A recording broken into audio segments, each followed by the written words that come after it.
The United States is the most warlike nation in the world, and there's one question that many people around the globe have right now. Is this Russian invasion into Ukraine ultimately the responsibility of the United States and the ever-expanding NATO military organization? Since the Soviet Union collapsed in 1991, NATO has expanded eastward no less than 5 times.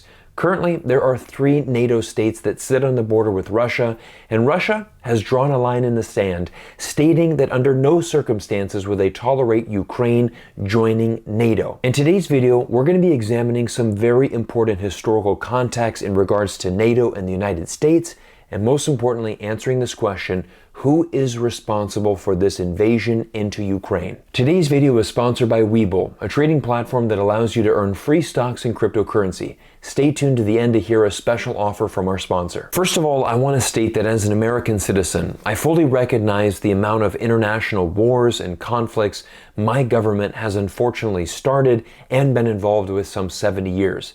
In my humble opinion, the last war that the United States should have been involved in was World War II.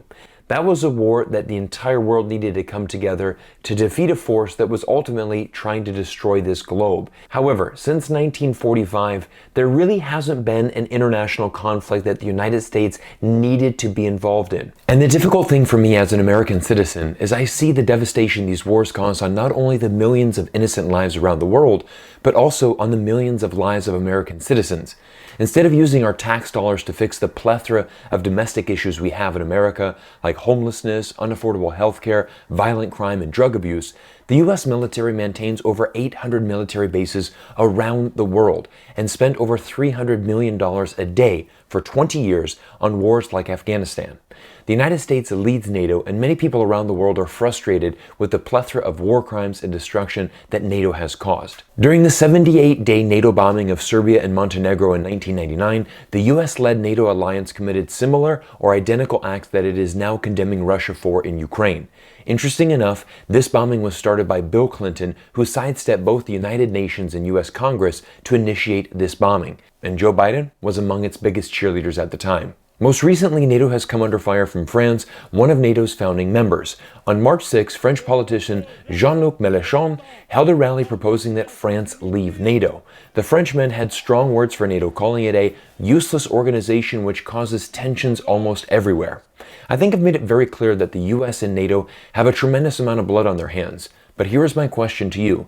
Should we allow Russia to enter Ukraine simply because the US and NATO did the exact same thing many times before? Let's be honest, the US and NATO broke their promises of NATO expansion, creating legitimate security concerns for Russia. In addition, ever since the 2014 coup in Ukraine, the eastern region of Donbass has been a war zone, with Ukrainian and Russian forces engaging in combat for well over 8 years, resulting in the death of thousands of innocent civilians. To help give everyone a better perspective, let's bring in an expert on war crime journalism, Jeremy Scahill. Jeremy is a senior correspondent and editor-at-large at The Intercept, and Jeremy has reported on war crimes from Afghanistan to Iraq, and goes on to state, "These crimes committed by the US and its NATO allies do not in any way excuse or justify Russia's aggression.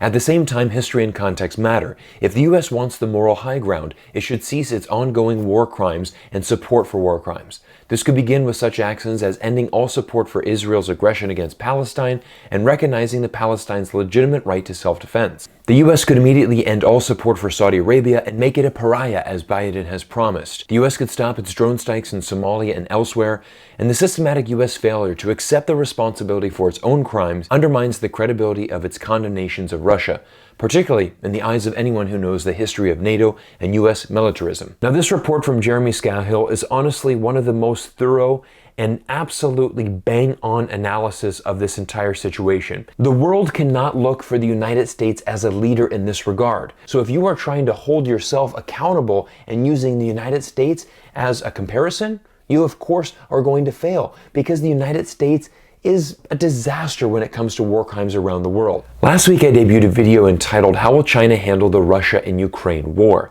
To date, it's been my most controversial video, as thousands of comments were left and many people disagreed with my stance that Russia's actions against Ukraine are unjustified. However, there's no contradiction between standing with the people of Ukraine and against Russia's invasion and being honest about the hypocrisy, war crimes, and militarism of the United States and NATO.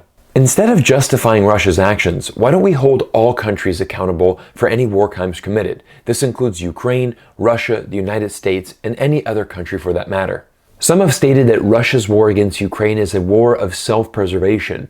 Essentially, Putin was forced into a corner by the United States and NATO, and if he didn't make the first move, ultimately Russia would be NATO's next victim. I think we need to dig deeper into this conflict by asking a simple question. Why has Putin attacked the entire country of Ukraine?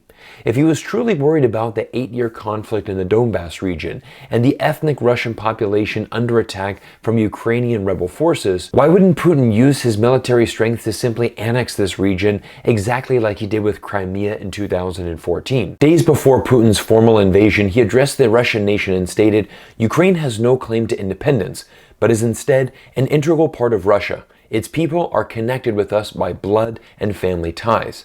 Now, it's certainly true that Russians and Ukrainians are really, truly like brothers. I heard a Russian national state the other day that essentially almost every Russian person knows at least one family member or close friend that lives in Ukraine. During a press conference earlier last week, Putin stated, "I will never abandon my conviction that Russians and Ukrainians are one people." If Putin is successful in taking over the entire country of Ukraine, how does this shift the future of our world? Does the West need to rethink its plans about Ukraine and make it a neutral state? Essentially a buffer zone between NATO and the West and Russia and the East. This has been a suggestion from many well-educated Americans, including George Kennan, America's former U.S. ambassador to Moscow, who is arguably America's greatest expert on Russia, to Henry Kissinger, and also America's leading geopolitical scholar John Mearsheimer, who stated this in 2015. But I actually think that what's going on here is that the West is leading Ukraine down the primrose path.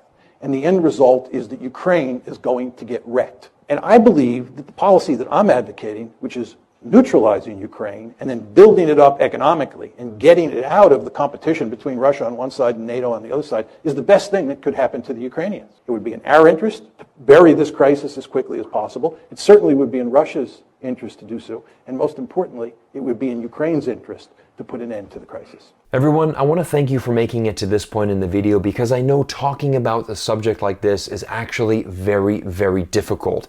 It's difficult because none of us like war, and I know that this is a very polarizing topic to discuss. Unfortunately, people are picking sides. Do you support Russia? Do you support Ukraine? It's time that we hold all countries accountable for heinous war crimes, and that is including the United States. And I'd be the first one to criticize my government and say that we need to stop these countless wars, these countless bombings and invasions, and most importantly, we need to be focusing inwardly. We need to be focusing on making America a better place for the American citizens that live inside of our country.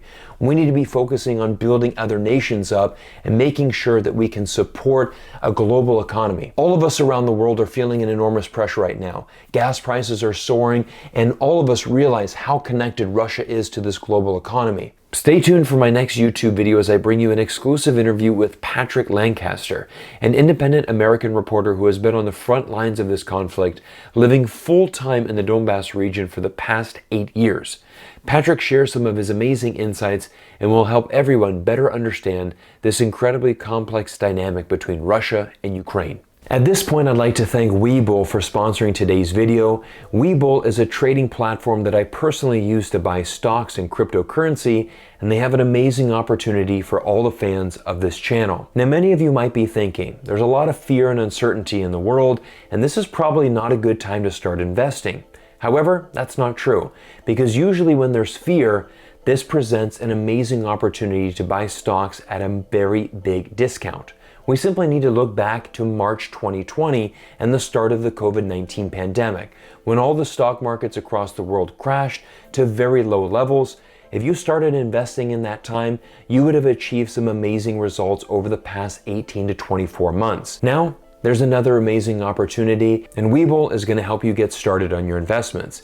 You simply need to open and fund a new account, and Webull will gift you 5 new stocks completely free as a bonus for simply registering and funding a new account. In addition, if you open and do at least one crypto trade, they will gift you an additional $5 worth of cryptocurrency. This is an amazing opportunity to get involved in investments, and again, this is a product that I personally use. So I'd like you to click down on the link below to use my promotional link to redeem your 5 free stocks and $5 worth of cryptocurrency. Everyone, thank you so much for taking time out of your day to spend it with me here on YouTube. Thank you again to Webull for sponsoring today's very important video, and I look forward to seeing you all in the next video.